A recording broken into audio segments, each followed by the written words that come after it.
Hey book lovers, I'm Elise. Today I would like to share with you my February TBR. This is coming a little late, mostly because I didn't feel like filming, but I do have quite a list of books that I would like to get to this month. I'm involved in 3 different book clubs. There's a fun readathon happening, and February is Black History Month. While it is important to read diversely all year long, this month in particular is a great reminder to read from Black authors. The first book I'd like to get to this month is The Nightmare Virus by Nadine Brandis. This is the February book club pick for my science fiction book club, Libernauts. This is actually our first YA selection, and I'm really excited about this one. It's about a dream technology that goes wrong and releases a virus across the entire world that traps people in a dreamscape. Our main character, he's recently been infected by the virus, so now he has a limited window to be able to find a cure before he too is trapped in this dreamscape. This sounds absolutely fascinating. Very excited to get to it. And the live show for this will be on my channel with my friend Keisha of A Book Like You on February 26th at 7 p.m. Eastern Standard Time. Next up is Tell Me What You Did by Carter Wilson. This is the February book pick for Jessie of Reading with Jess's book club Sleep When I'm Dead. I will be co-hosting with her along with Bran from Bran the Reader. This book, first of all, is a bit chunky, but I'm very intrigued because apparently, there they are. There are QR codes throughout the book for you to scan and just like further immerse yourself into the story. This one says, she gets people to confess their crimes for a living. He knows she's hiding a terrible secret. It's time for the truth to come out. Poe Webb, host of a popular true crime podcast, invites people to anonymously confess crimes they've committed to her audience. She can't guarantee the police won't come after her guests, but her show grants simultaneous anonymity and instant fame, a potent combination that's proven difficult to resist. After an episode recording, Poe usually erases both criminal and crime from her mind. But when a strange and oddly familiar man appears on her show, Poe is forced to take a second look, not only because he claims to be her mother's murderer from years ago, but because Poe knows something no one else does. Her mother's murderer is dead because Poe killed him. I'm pretty excited about this one. I don't read as much thriller as I used to. I feel like I got really burnt out on the genre, but I'm very excited to be reading this with Jessie and Bran and the rest of the Sleep When I'm Dead book club members. The live show for this is going to be Monday, February 24th at 8 p.m. Eastern Standard Time over on Jessie's channel. And the third and final book club that I'm a part of this month is going to be reading The Giver of Stars by Jojo Moyes.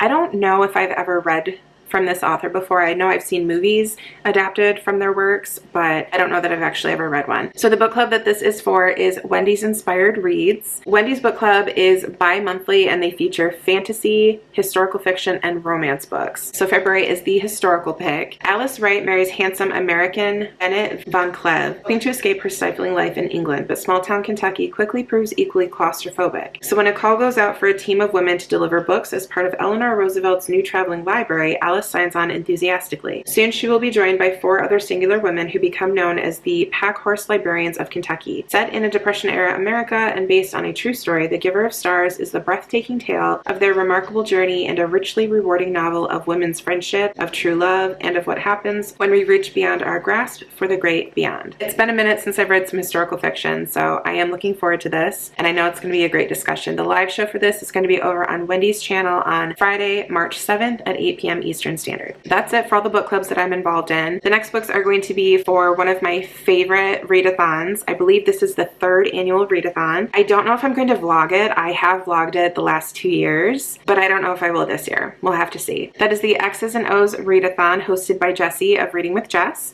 and then her co-hosts Gwen of Gwendolyn Kinsinger, Summer of Seasons Readings, Jordan of Sorry Book Solid, and Lena of Lena's Bookshelf. This readathon is taking place Friday, February 7th through, is that Tuesday? Yeah, through Tuesday, February 11th. The entire premise is it's kind of geared towards Valentine's Day, so it's X's and O's. This year the theme is sugar and spice, and so you can either be Team X or Team O. I have always been representing Team X, and I'll be doing the same this year. So the reading prompts this year for Team Spice is to read a book with red on the cover, read a bad boy romance, read a book with the letters SPICE on the cover, and then read the X's and O's buddy read. So I have 2 books that are going to take care of all of those prompts. The buddy read for the readathon is The No Show by Beth O'Leary. This one's a contemporary romance. The premise basically is that there's 3 different women that have a date with the same guy, and apparently he doesn't show up. He blows all of them off. I've read from Beth O'Leary before. I really do like her writing. This one is, of course, the buddy read. It does have red on the cover. The letters SPICE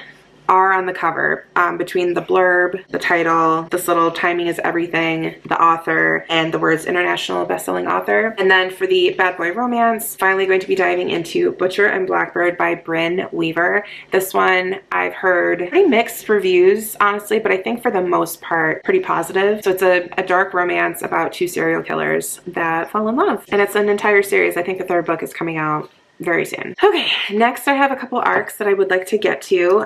This year I'm trying to keep up on my arcs a lot better than I have previously. 2 books that I have an arc for. Well, actually, there's actually 3 books that I have an arc for, but one I got, it's already been released, so I got a physical copy from the library, which I'll talk about here in a second. So the first one is The Dream Hotel by Layla Lalami. This book comes out March 4th. It is a science fiction. Sarah has just landed at LAX, returning home from a conference abroad when agents from the Risk Assessment Administration pull her aside and inform her that she will soon commit a crime. Using data from her dreams, the RAA's algorithm has determined that she is at imminent risk of harming the person she loves most, her husband. For his safety, she must be kept under observation for 21 days. The agents transfer Sarah to a retention center where she is held with other dreamers, all of them women trying to prove their innocence from different crimes. With every deviation from the strict and ever-shifting rules of the facility, their stay is extended. Months pass and Sarah seems no closer to release. Then one day a new resident arrives, disrupting the order of the facility and leading Sarah on a collision course with the very companies that have deprived her of her freedom. You know me, I love science fiction. I'm very much looking forward to this one. Also, the cover is just very eerie. Like, it kind of gives me anxiety.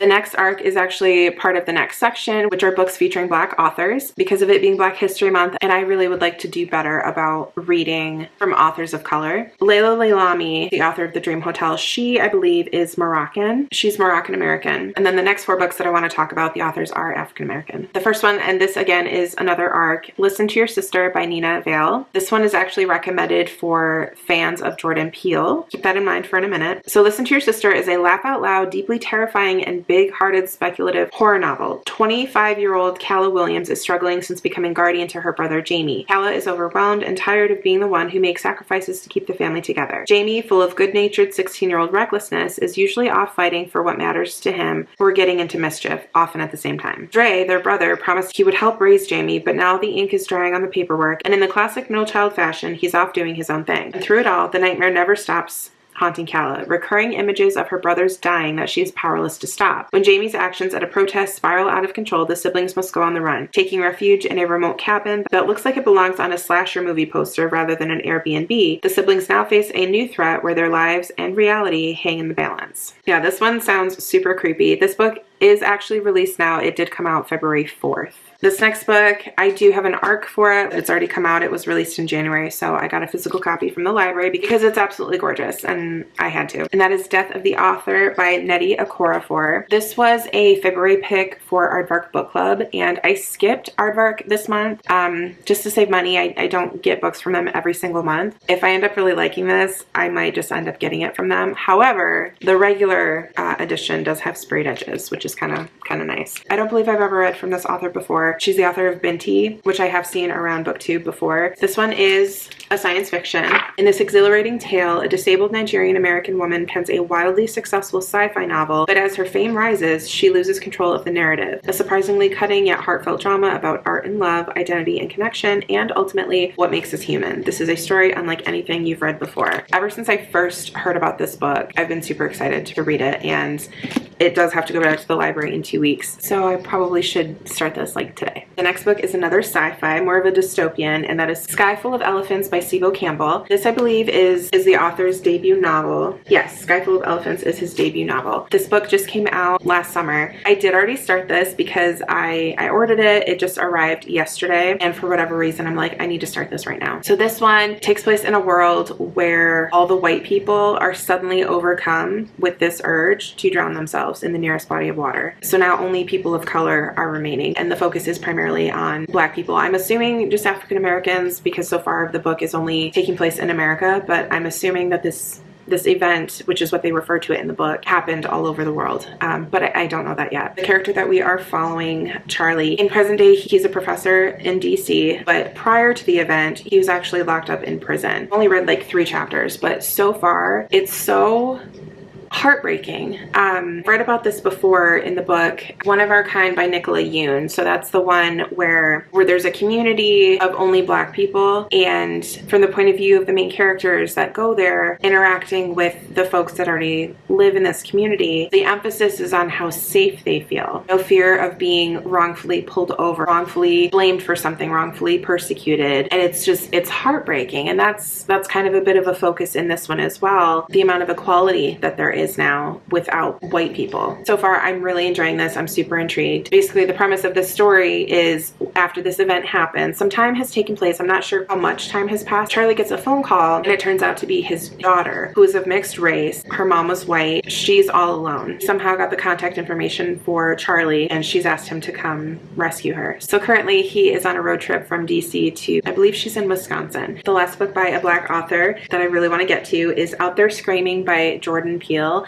Oh, well, it's not by Jordan Peele, it's edited by Jordan Peele, but it's an anthology of short horror stories written by Black authors. I love Jordan Peele movies, so I feel like if any of these stories kind of align with his style of movies, then I think I'm gonna love this. So the visionary writer and director of Get Out, Us, and Nope curates this groundbreaking anthology of all new stories of Black horror, exploring not only the terrors of the supernatural, but the chilling reality of injustice that haunts our nation. Okay, I have 2 more books. These are not for anything in particular. These are just books that I would like to get to. The first is The Fellowship of the Ring by J.R.R. Tolkien. I made it a mission this year to finally reread The Hobbit and The Fellowship, and then read for the first time The Two Towers and The Return of the King. I was supposed to read The Hobbit in January, and I started it in January, but I did finish it in February, so technically it's a February book, but I've already read it. So this, of course, is next up. And the final book is The Favorites by Lane Fargo. This is the same author as They Never Learn, which I read a couple years ago. Really enjoyed it. Very much a good for her thriller. This is not anything like that. In addition to people absolutely loving this book, it's an epic love story featuring figure skaters. Not really my jam, but I have heard it compared to